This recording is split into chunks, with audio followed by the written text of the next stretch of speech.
Welcome back to the Bookcast.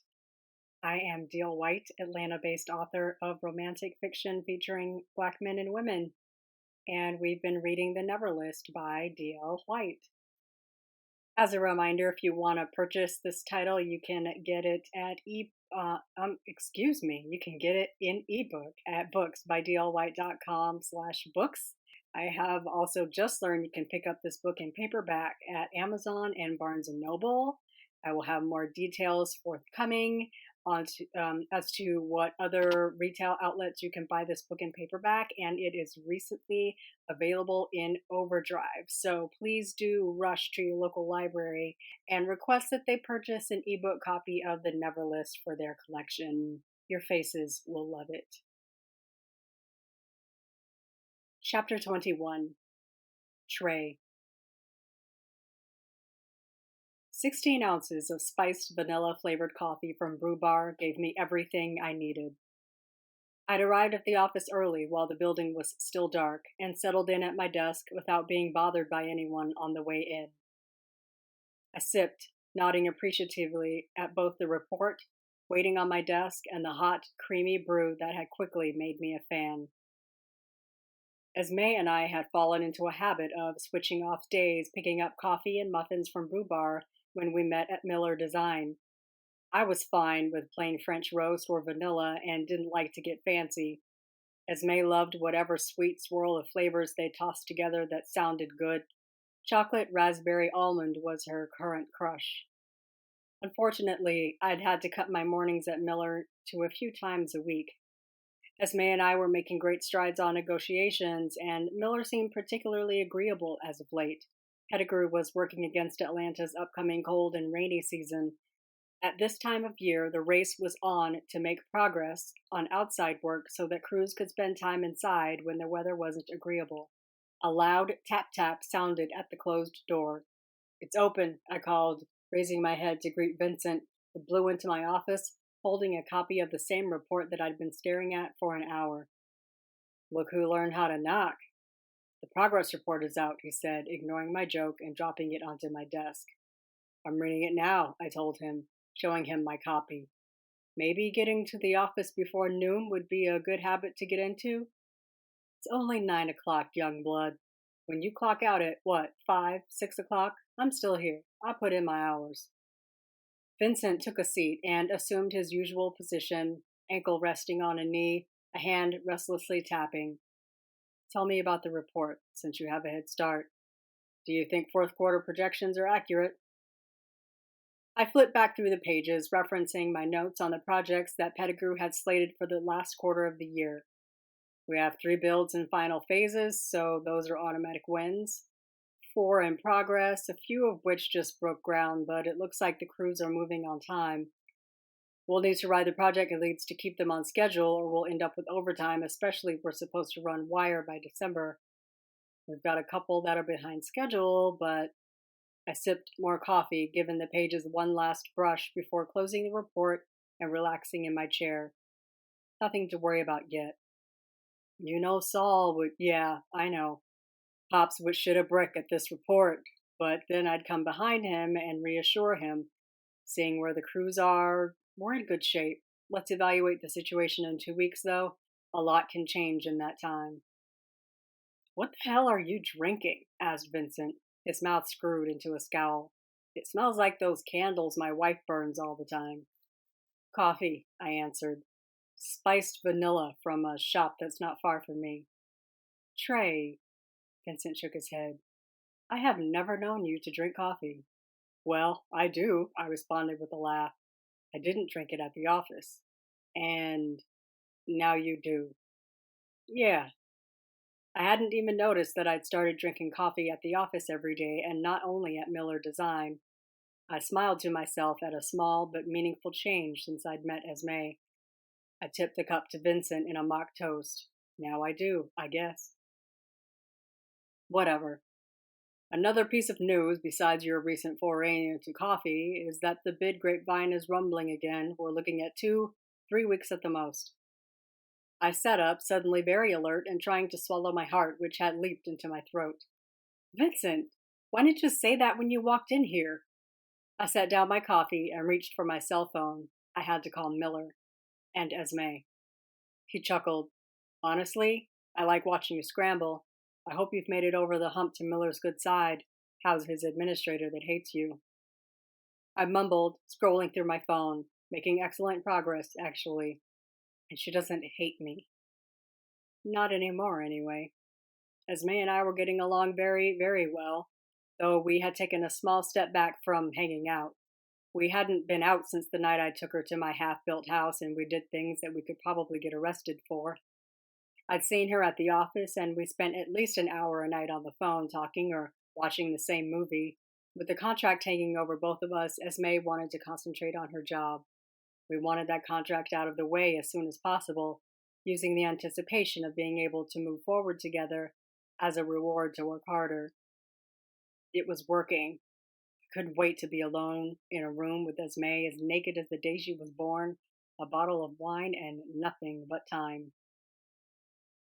We would be further along if Miller didn't want to argue every line and add an addendum to include his terms. I'm calling a meeting. We need to move quickly. It still has to go through the lawyers. Yeah, well. Vincent pushed himself up from the chair, grabbing his copy of the report as he turned to leave my office. Let me know if you need a closer. If we get the bid, we need to hit the ground running and break ground as soon as possible. I picked up the phone at my desk and started dialing, waving Vincent out of my office. The line rang in my ear and then picked up. Thomas, it's Trey Pettigrew. I need to meet with you and Miss Whitaker. The bid is maybe a couple of weeks away. If we're doing this, we need to move.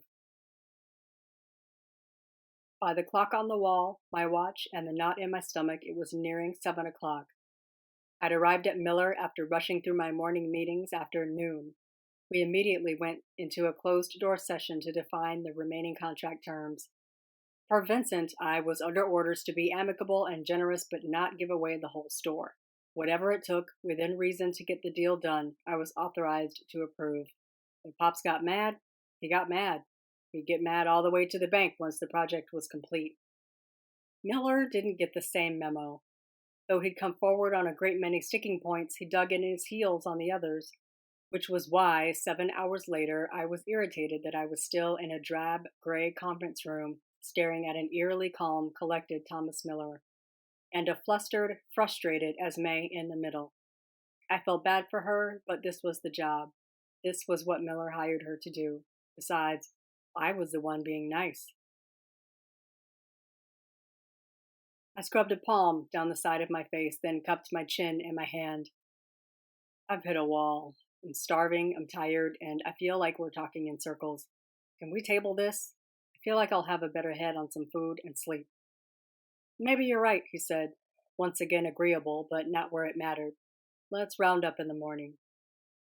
Thomas stood, pushing his chair away from the table, and without a word, walked out of the room. His crisp white dress shirt still looked ironed, a testament to how he never folded his arms or even rolled up the sleeves. The guy was eerily calm all the time, even when I called him to inform him that the hospital bid was coming in as few as 2 weeks and we were nowhere near ready. He had no emotion for me. There was no sense of urgency. There was a lot about Thomas Miller that got directly under my skin, and the more time I spent with him, the less I wanted to do business with him. If Pops wasn't chomping at the bit to acquire this firm, I'd have walked away a long time ago. This was not work that a CEO would typically be involved in, and I resented being put in the position. If it were not for Esme, I'd have turned this process over to Vincent, or an underling.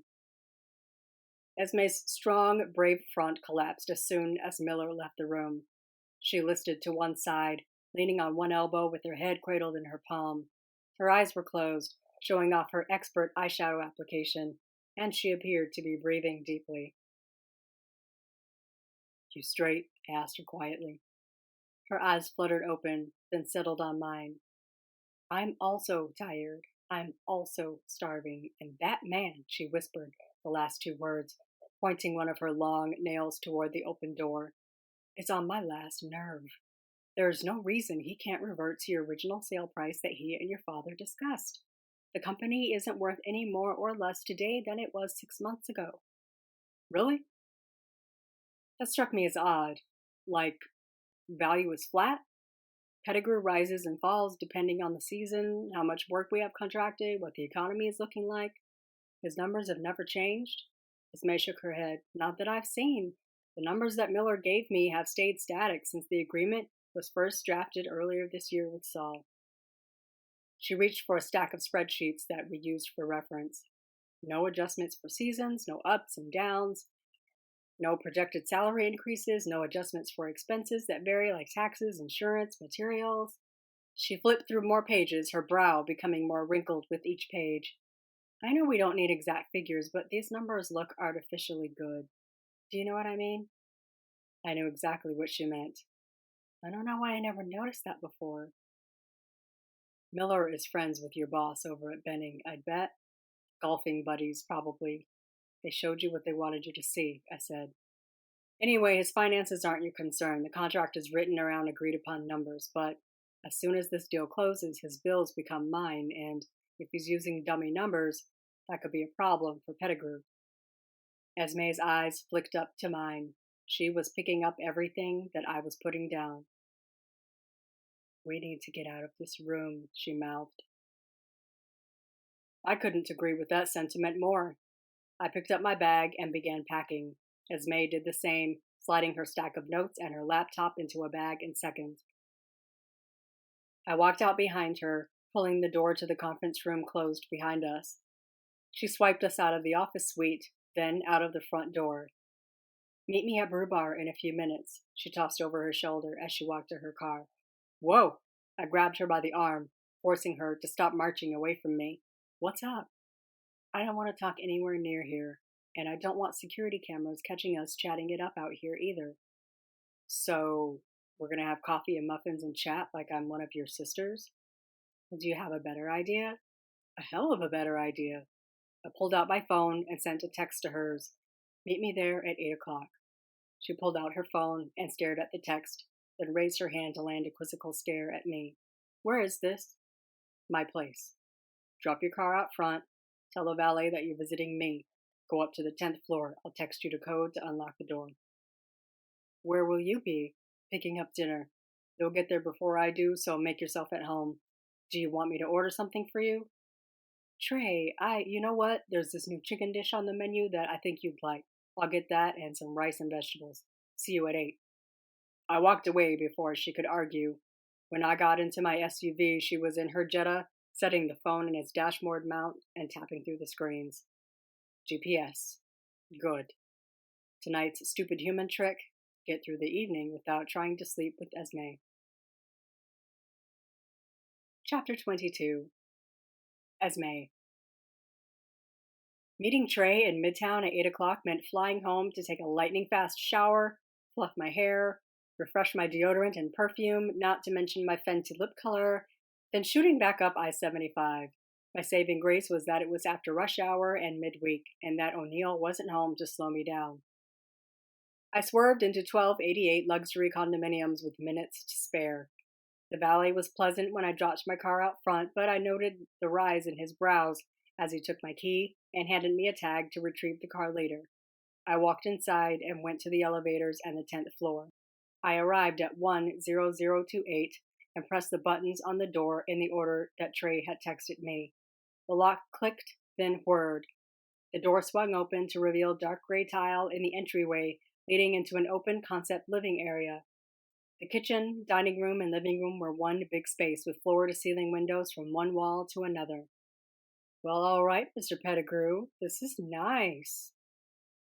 I dropped my bag on a saddle leather couch in the shade of an almond, kicked off my flats, and walked across the spotless, off-white hand-woven rug to stand in the window. Trey had an enviable view of the pool and the patio below. Its floor was high enough to get a view of the city lights at night. I pressed buttons, lights turned on and off, dimming and brightening. I pressed another button, and the electric shades lowered, then rose again. The dining room wasn't much except for a small round table and 4 tufted chairs sitting around it. A bright yellow vase held an explosion of colorful silk flowers. The kitchen was sparse but tidy with stools lined up against one counter, stainless steel appliances and glossy granite countertops. A glass carafe French press sat in a corner, next to a black lacquer box that I assumed was for bread, because next to that was a toaster oven. It was a nice place, but impersonal. Chic and upscale, but there was nothing about this condo that screamed Trey Pettigrew, except for the smattering of family photos and frames along the mantel above the fireplace. The decor was more corporate apartment than grown man in his domicile. I knew him as a man with a casual, laid-back style. This condo was pretentious and stiff. No wonder he was building a house to call his own. I headed back to the living room where I investigated his bookshelves filled with business books, mysteries, and architecture manuals. I sat down on the couch and dug through my bag, unpacking the materials that I had brought with me, my laptop with database access to bending systems, and my notes from our discussions. I thought Trey was right to trust his suspicions. I needed to find a way to prove him right before Pettigrew got too far in. By the time I heard rustling in the hallway, I was elbow deep in spreadsheets. I got up to open the door and found Trey holding several brown-handled bags. His grin when I stood in the entryway to his place burned a warm glow in the pit of my belly. I should not have been so giddy to see him smile, but I was. "You found me. Good." "You seem surprised," I quipped as he walked past me. I closed the door and followed him to the kitchen where he was already pulling plastic containers out and lining them up along the counter. "I thought you might let your Esme-ness take over and not show up." Suffice it to say, he paused, his arm deep inside a brown paper bag. "I'm happy you're here. I decided that I was hungry and I'd let you buy me dinner." Trey pulled a square container out of the bag and held it, reverently, in his hands. "My boy Ken said hello, and that you will love the dish he created especially for you." He handed me the container. "This Ken guy knows who I am, and he made my dinner. He was my roommate at Georgia State. The best food you've ever tasted comes from his kitchen." "He's the guy with the new restaurant you mentioned." "Yep. Got a surprise for you. Open it." I groaned, finding a frown. "I'm scared. I feel like the surprise involves food that smells like standing water." "Would you open it? Damn." I removed the lid and peered inside at beautiful rolls all lined up and nestled close together. "Something smells good in here." "These are teriyaki chicken sushi rolls, all cooked. There's chicken, cucumber, and rice rolled in sesame seeds." I pointed to a few others. "There's nothing raw. Vegetables, smoked salmon, cooked shrimp." "Oh, I thought sushi was like raw fish." "Sushi can be anything you can roll in some rice and sesame seeds. If you still don't want that, I got some stir-fried chicken and vegetables and a ton of rice." "It looks amazing, and it smells delicious. Thank you for arranging this for me." I tipped my face up to his. He met me halfway and gave me the first kiss he'd given me since he dropped me off at my house more than a week ago. Because it had been so long, I went in again for another, longer kiss. "Is it sad that I've missed your lips?" he said. "If it is, then I'm sad too." I kissed him again, then pulled back to catch his eye. "Trey, did you peek at my list?" "What? I haven't seen it since the day you dropped it. Why?" I turned around, marched to my bag, dug around in the side pocket, and pulled out the well-worn, folded, unfolded, scratched out, and heavily edited list. Without unfolding the bottom half, I walked it over to Trey. "Try an exotic dish," he read aloud. "Sushi is exotic? If jumping over lasers is an extreme sport, sushi is exotic food. It counts." "Aight. I guess we're crossing another item on the never list." It was not lost on me as we pulled out plates and forks and glasses for wine and settled in for our meal that we were approaching the bottom of the list. There were a few fun things left and some big ones. I wasn't sure how I'd approach them, or, more to the point, approach Trey about them. He didn't seem the type that could be scared off. Trey was the type to be gentlemanly and decide that the privilege of deflowering a woman, however performative, should not be granted to him. And that I'd be frustrated and honestly pissed because by now there was no one else that wanted to touch me. What are you thinking? Trey and I sat on the floor between the couch and the coffee table. Paper plates, plastic containers, and bottles of sake and plum wine filled in the spaces around my stacks of paper and notes. I'm thinking that we need Miller's true financials. We do. Do you think he cooks his books? Maybe not cooked, definitely heavily finessed to make Miller design look more appealing. Wouldn't he be more agreeable if he was trying to dupe me into buying his company with fake numbers? I think it's a reverse psychology thing. If he tries hard to keep his company from you and make it harder to acquire him, you might want it more, you might push harder, you might give in where you'd normally fight. Miller isn't a traded company, so his financials aren't public. I set my wine glass down on the table and pulled my legs under me, then turned to lean an elbow on the supple leather of the couch. I can access them. Trey blinked, then ran his tongue between his lips before asking, like, through Benny? Yes. We have platforms that we use to research potential and current clients, monitor the market, especially for comparison. It pulls financial statements, investor information, credit reports. If there's something to see, it'll find it. I get the feeling, though, that logging into Benning's system to look up a client wouldn't be well received. I pondered that. Probably not. Maybe that's why I haven't logged in yet. But I have a username and password for a reason, and if there's nothing to hide, there's no reason to be angry at me for logging in to take a look. You need accurate, updated numbers to decide if acquiring this firm is in your best interest. True. But I'm not about to ask you to risk your job, Esme. If you ask Miller for updated numbers, do you think he'll give them to you? He bit out a short laugh. No. I know for sure he wouldn't give them to me. So then I'm not waiting for you to ask me to run the numbers. It's not your job to save me from acquiring a lemon of a company. You could be fired and you know it. Then I'd be fired for doing the right thing, and any company that would fire me for that doesn't deserve me as a valuable employee. If he's hiding something from you, it's unscrupulous and could be grounds for a lawsuit if you were petty enough. And think about what Saul would say. He'll have something to say, one way or the other. If I sign the papers and Miller turns out to be a dud, I'll hear it. If I don't sign these papers, I'll hear it. So, what do you want to do? I appreciated that Trey appeared to take his time and consider that question. Once I logged in and started looking, there was no turning back. He shifted his weight, turning his body toward me, his bottom lip caught between his teeth, then reached over to grasp one of my hands, clutching it in his, sweeping his thumb over my skin. Crazy how much I've missed you. I smiled, recognizing the sharp turn in conversation topics. You've seen me, Trey, several times. We talk every day. I miss you in between. I miss being alone with you, being able to speak my mind about how goddamn sexy your thighs look in those leggings. He leaned in and brushed his lips across mine, so light and airy that it made me twitch with the longing to kiss him until I pressed my lips to his. I'm starting to see why you invited me to your place. Trey kissed his way from my mouth to the spot below my ear that made parts of my body stand at attention while the rest of me went soft. I'm still not asking you for sexual favors. He pulled back, but only long enough to look me in the eye and add, Are you offering? I laughed. Not yet. Yet?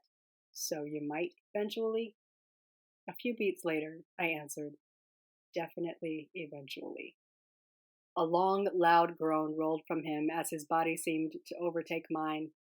I cackled in laughter as he urged me back until I was lying on the hand-woven rug that I'd admired earlier. Trey hovered above me, then lowered his body to mine.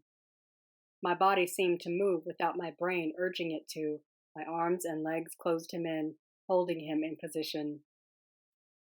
You seem to always be erect, Trey. I'm starting to feel some concern for blood flow through the rest of your body. It's only when you're around. We kissed, sharing a long, slow, romantic moment. Or when I think about you. Or when I'm on the phone with you and your voice is doing that husky thing. What husky thing? When you're tired, your voice is like lower, kind of gritty and smoky like a sex line girl. It hits the lower register. It hits my lower register, if you know what I'm saying. To emphasize his point, Trey ground his pelvis into mine. All it took was a whimper and a thrust in kind to make Trey sit up, then pull me up with him. What? What's wrong? Nothing. You trust me? You always ask me that when you're about to suggest some fuck shit. I am not going to the roof. No fuck shit, he said, laughing. Do you trust me? Yes. Why? Come with me. I let him help me up, then he grabbed both of my hands and pulled us through the living room, the dining room, and the kitchen. What about all the stuff we left out? I know how to clean up. I wanted to help, though. No need. You're going to be busy. We passed a few closed doors and turned into a darkened room. Trey released one of my hands to tap the light switch. 2 bedside lamps turned on, bathing the room in soft light. The bed, clearly the centerpiece of the room, was a wide king covered in a black goose down comforter and coordinating beige and cream accessories. Thin, sheer curtains obscured picturesque windows. Ooh, you have a Peloton. Yeah. I ride every morning, and some nights if I can't sleep. I walked over to the sleek exercise bike positioned in front of the window. The screen, which looked like a large tablet, was dark. I tapped it, and nothing happened. Really? You want to play with the bike right now? I've never seen one up close. Can you turn it on? Trey reached behind the small tablet affixed to the machine and pressed a button. The tablet came to life, the Peloton brand emblazoned across the screen. He pressed a few buttons, then turned a lever to lower the seat. Hop on. Let's see if Sharita has a class that's up. Who the hell is Sharita, Trey? Is that your girlfriend? Trey laughed, waiting until I climbed up onto the molded seat. She's my Peloton girlfriend, yeah. With a few taps, he pulled up a class and pressed the start button. Ride to the beat. Adjust your strength with the knob under the screen.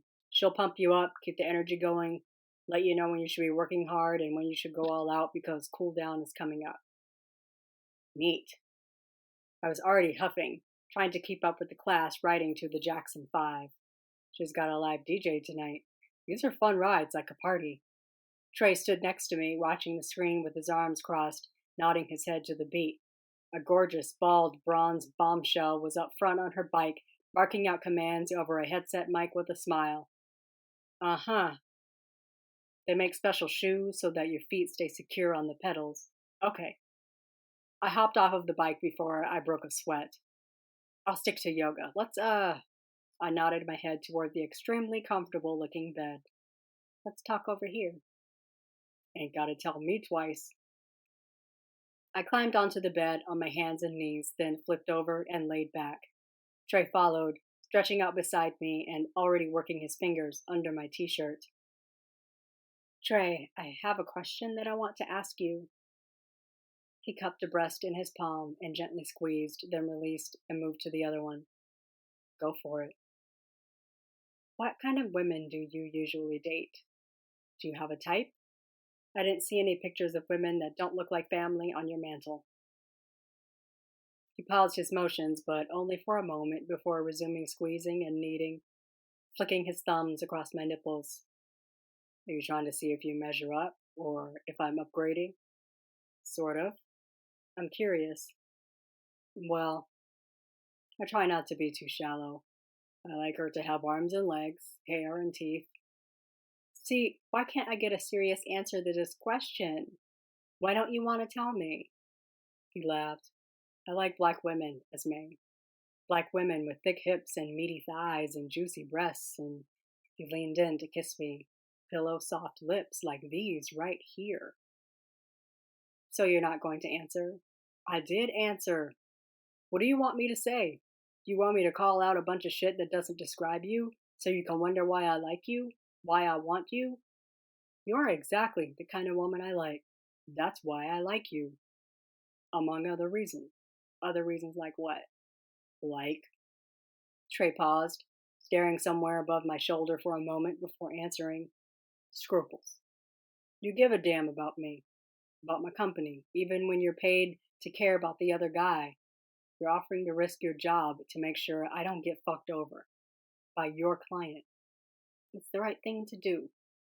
Some people, like me, for example, might argue that it's not your job to do that. But I recognize that you want to, and I appreciate that you're willing to do that for me.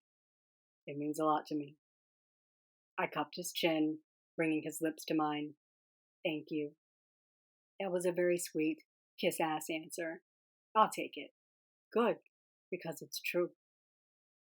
You don't want to know what kind of men I like? Nope, he answered quickly. You're here with me at my place on my bed. I'm pretty sure I fit the description.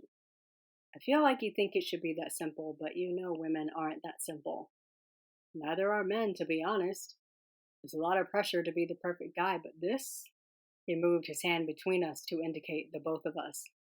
This is good. I like how it feels to be attracted to someone, to know that somebody feels the same way about me. I'm not trying to question it or talk myself out of wanting it. You bring me joy. I grinned.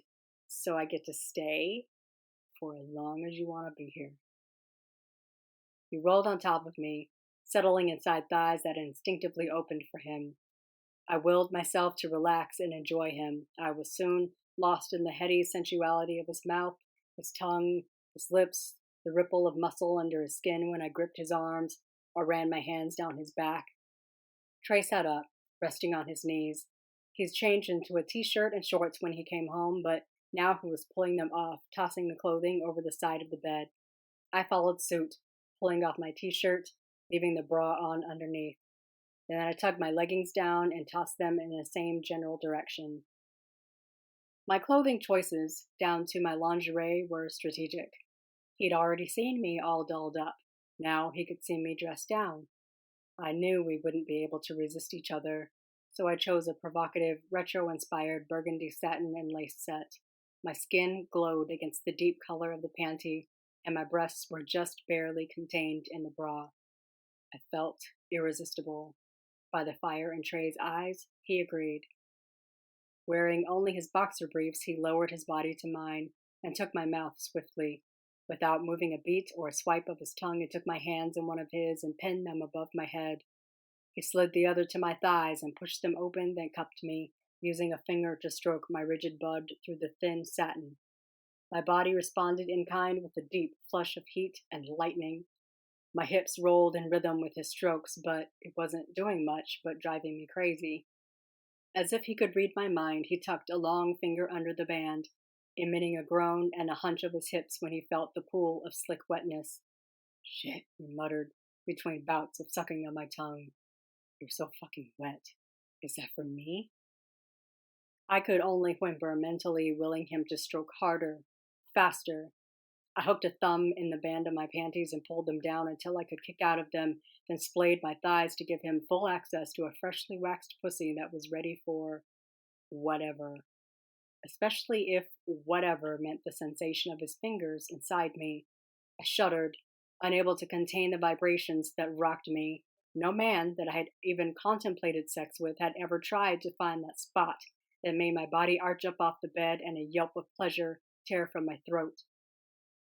No matter what happened with Trey and me, I had already decided that if it didn't feel like this, if I didn't crave him, if I didn't think about him constantly, if the sound of his voice didn't bring a visceral, pleasured reaction, then it wasn't for me. All I had to do was moan, and Trey would respond.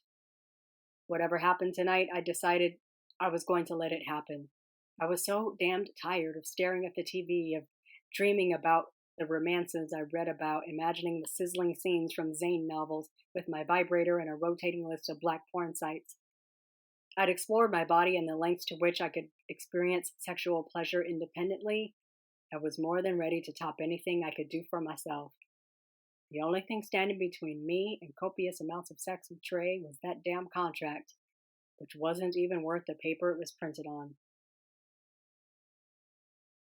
Trey released my lips only to move his mouth down my body, dropping kisses at strategic places like the rise of each breast, then light snaps of his teeth across the nipples, encased in satin, then moving south across the soft roundness of my belly.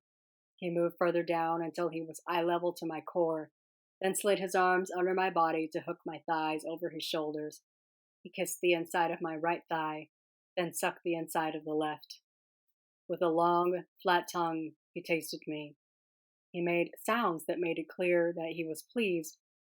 For that matter, so was I. I grabbed a pillow from the head of the bed and shoved it under my neck. I wanted to watch when, without hesitation, Trey took my whole clit in his mouth, rasping the length with his tongue. Oh, shit. Involuntarily, my pelvis jerked. I could hear how wet I was, which only made me more aroused. Trey was undeterred, setting his cadence and varying pressure until I held his head in my hands and writhed against him, riding him. He flicked his tongue across my clit and inserted 2 eager fingers into my slick center. Moans that weren't quiet to begin with rose until I was shrieking. I pulled the pillow from behind my neck to put it over my face to scream into it. Mm-mm, he hummed, grabbing the edge of the pillow and throwing it across the room. Don't hide. I want to hear you. He went back to his task, working 2 fingers inside me and stroking my clit with his tongue until my gasps came quicker, accompanied by moans and, finally, a gut-level scream. As I pulsed around his fingers, I released an explosion that left him soaked to his wrist. Good girl. Oh my fucking god, I never came that hard before. My chest heaved with my breaths as if I'd actually done miles on the Peloton. I fell flat against the mattress, lightheaded with limp limbs. I'll take that as a compliment, he said, dipping his head one last time to press his lips to my clit. I was so sensitive that it was a sweet kind of pain. Be right back. Don't move. He crawled off of the bed and disappeared behind a closed door. I heard the water running for a few minutes, and then he was back, the scent of body wash wafting around him, and a towel in his hands. He used the warm cloth to wipe me clean before he took it back to the bathroom. Trey chuckled when he returned and stretched out next to me again. You really did not move. I don't think I can, I said. My voice came out weak, dreamy. I was high. I want to reciprocate with some bomb-ass head, but I can't right now. You don't need to reciprocate. I've been daydreaming about that since I met you, so I got mine. You just need to recover and tell me that you had a good time. I had a good time, I replied, then stretched, cat-like. That was so good. Yeah? You'd like more of that? I'd like much more of that, please. I think I'm going to be able to make that happen. My eyes slid closed in a postcoital fugue, but I forced them open. Trey, you didn't answer my question earlier about running Miller's numbers. He didn't respond for so long that I thought he'd fallen asleep, but then his voice rumbled beside me. I don't want you to risk your job for me. I'll find a way to get the information I need. At least let me ask Miller, try to get them legitimately. I rolled my head toward him, but ended up staring at the side of his face. You said you didn't think he'd give them to you. I don't, he replied, with a frown and a shake to his head. But I can ask and go from there. I want this closed as much as you do. I want to be with you, but I need to do this guilt-free. Whatever I can do to keep you safe, that's what I want. But, so you know, I'm gangsta outside of a laser maze, too.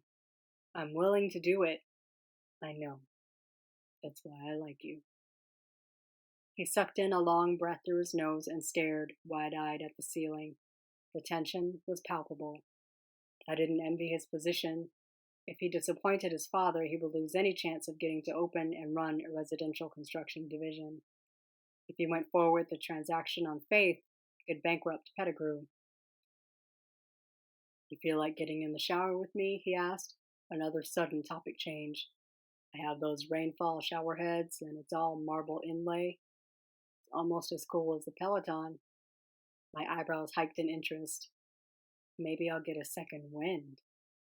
Thank you for joining me for this episode of the Never List. I hope you are truly enjoying Trey and Esme and their burgeoning love story. This is indeed a bit of a slow burn considering she's a virgin and they can't have sex until after they have nothing to do with this deal. However, I don't want to frustrate you. I will tell you that some pivotal scenes are coming up, and so you'll want to stick around for that. Until next time, remember you can purchase this book at booksbydlwhite.com/books. You can order this book in paperback now at Amazon and Barnes & Noble. It will probably show up at bookshop.org very soon. And you can also request this book at your library now. So we're moving right along. Again, thank you so much for joining me, and we'll talk next time.